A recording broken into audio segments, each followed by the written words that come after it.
Today we are covering face-to-face or video-to-video sales techniques that will help you close more deals. We're talking body language, we're talking cues, we're talking eye movements, all the things that you need in order to be able to get a great read on your clients, either face-to-face or through that video screen.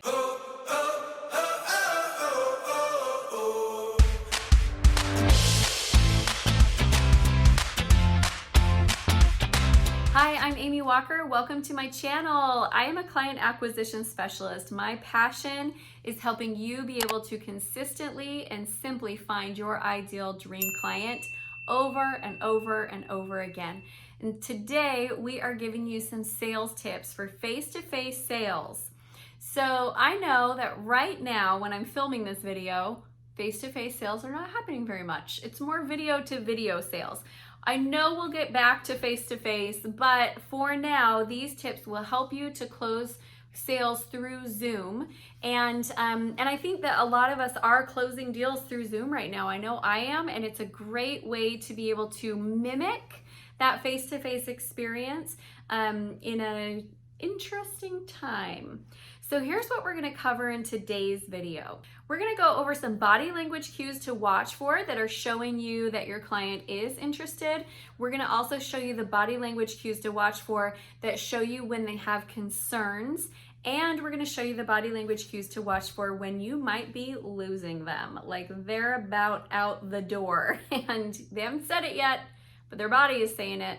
So we're going to cover that, and I'm going to give you the one most important tip for how to reel them back in and keep the conversation moving forward in a positive direction. So let's jump right in. What is body language and why is it so important? Well, when we look at communication, it's made up of three things. The first thing is your words coming out of your mouth. The second thing is your tone of voice. The third thing is your body language. What happens is when you are thinking, your subconscious comes up with all of these thoughts and then it filters them down into a few words. And everything else that didn't get said shows up in your body language and also in your tone. So there's a lot of information there if you know what to watch for. And today we're going to cover some specific things that are going to show you a couple of eye movements to watch for. I'm going to also show you a couple of distress signs to watch for, and I'm going to show you a couple of signs of when you're actually losing them. So first thing is eye movements. Where the eyes move is showing you where they're going in their brain to get their information. So if I look to my ears, that is me listening. There's other voices that I'm hearing in my head. If you see that, you ask them a question, they look to their ears, it's a good indicator that there's probably another decision maker that they need some advice and some feedback from before they can move forward with confidence. And you might want to ask the question, is there anyone else that you'd like to bring into this conversation? Or is there anybody else's opinion that we need to get? Or are there any other departments that would be affected by this? So you can ask that question and then it will set them at ease. Another tip that you want to look for is when they look up and to the right, that's them looking into their creative brain. So it's very forward thinking, it's visionary, it's not super detailed. So if you're asking questions about like timelines or budgets and they're up and to the right, they're still in big picture, they don't have the details yet. You're going to need to ask more detailed questions until you can get them to go up and to the left, which is their detail center. That's data, that's numbers, that's facts, that's past. Also, if you're asking them a forward-thinking question and they're going up and to the left, that doesn't make sense either because that means they're not actually looking forward. They're hung up on some details, or they're maybe hung up on some past experiences that are keeping them from being able to move forward. So those are really good indicators to look for. The last eye movement that I'll show you is when they look down. When we look down, we're looking into our emotions. This is how we feel about it. When somebody looks down, give them time and space because they might have to dig for a minute through all of those feelings and emotions that they have before they can pop back up with an answer. So just be aware of those eye movements and use them to help you ask better questions. Okay, the second cues that we're going to look for are going to have to do, now keep in mind that when you're selling through video, this face-to-face, you're not getting the whole body, you're getting kind of like 2/3. So you're missing a lot of cues, but there are still a lot that you get. So one thing that I want you to look for is soothing. Any kind of soothing is like when we're rubbing our hands together, or when you see somebody that's like playing with their hair, or, you know, kind of going like this, or, you know, maybe like this, any kind of soothing. There's some distress that they have going on inside of the sales conversation, and they're needing to self-soothe. Now, do they each mean a little bit different things? Yes. But for the sake of this video, all that we need to know is that when you see someone start to self-soothe, those are signs of distress, and we just need to ask them some more questions until they get to vocalize what is the thing that they're concerned about. So even just asking a simple question like, do you have any concerns about that? Or do you see anything in there that could be problematic or challenging for you? Those types of things will allow them to be able to vocalize it. And a lot of times, you guys, that concern that they have, that they're trying to soothe, it's not a big deal. Just get it out. You probably have an answer for it. It's not the first time you've ever heard it in your sales conversation, but you want it to come out now, not when it comes time to close and it shows up as a sales objection. Does that make sense? It's really important that you get that out earlier. All right. So I told you I would give you a sign when maybe you're losing them. You will start to see people like back away when you're starting to lose them, or if they've been still the whole time and then all of a sudden they start turning in their chair, or they shift like away from you, you know, like this. Those are all signs that they're starting to check out. And it could be because they're legitimately not interested in what you do. It could be because you're talking too long and like they need to go. They got places to be. They have things that they need to do. So in those moments, it's good to pause and just ask and say, so how are we doing here? Are we on the right track? Is this useful, helpful for you? Should we keep going? And give them a chance to kind of like re-opt in, or to say, you know what, it's actually not what I'm looking for. Save yourself some time, you guys. If 10 minutes into a sales conversation, somebody's like, oh no, this is not what I thought it was. Sweet. I'd rather not spend 20 more minutes with somebody who clearly does not want what I have to offer. That's just me. I want to talk to people who are excited about what I have to say and what I have to offer. Okay, couple of other signs that you can watch for that you will be able to see, you know, in the screen, in this face-to-face setting, is the head tilting.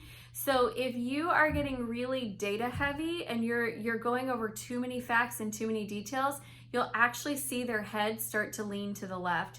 It's like you've overloaded the left side of their brain. And if there's a hand that's involved, you've gone way too far. Like, there's way too much information.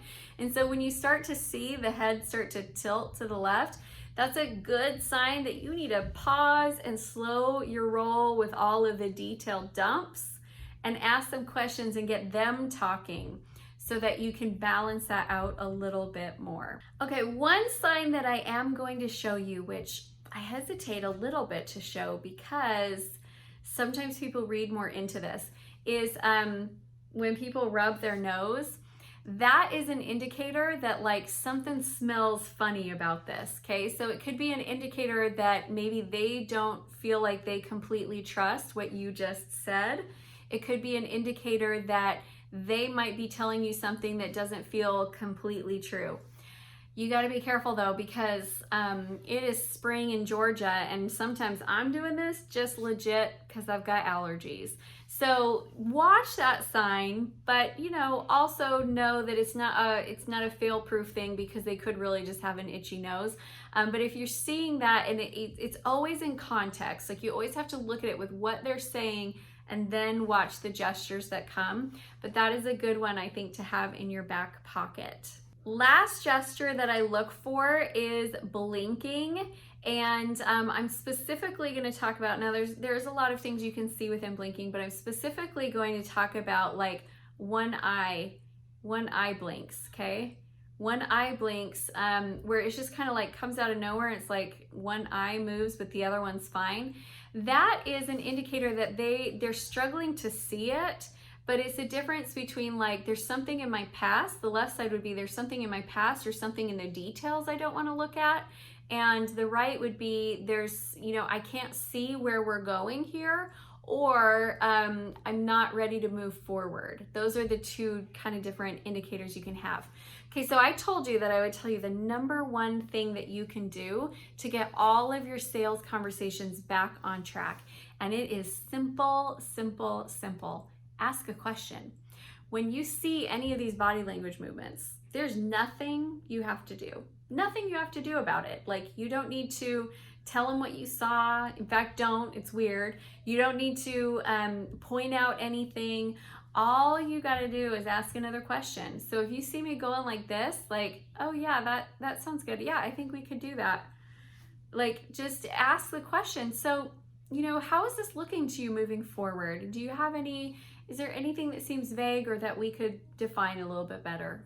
Right? Just ask me some questions, get that conversation moving forward. And these tips, I think, will be incredibly helpful for you as you are closing more deals. I know that they've been incredibly helpful for me and have really for me, the process of having a great conversation with a potential client and being in sync in our conversation is really what leads to the sale. It's not about little tips and tricks that I do.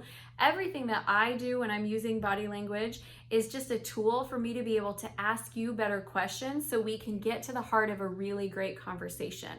And that's all that we're trying to do here. So I hope this has been helpful.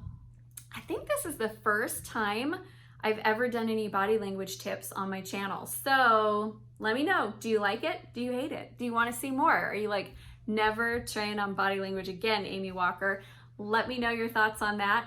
And if you would like to join our community, please hop on over to our private Facebook group, the Acquire Group. This is a place where you can come and you can ask questions, you can get connected, and you can be there with other like-minded entrepreneurs to get tips on how to acquire your ideal client time and time again. All right, did you see where I looked? I'm looking up and to the left trying to remember what else am I supposed to cover. So if you haven't done it yet, please download our sales and marketing scorecard. It's an assessment that you can take and you go through. We look at your sales and marketing system, and then we will send you a report on what you need to improve in order to get your sales and marketing working for you. That's it, my friends. I hope you have a wonderful rest of the day. Thanks so much.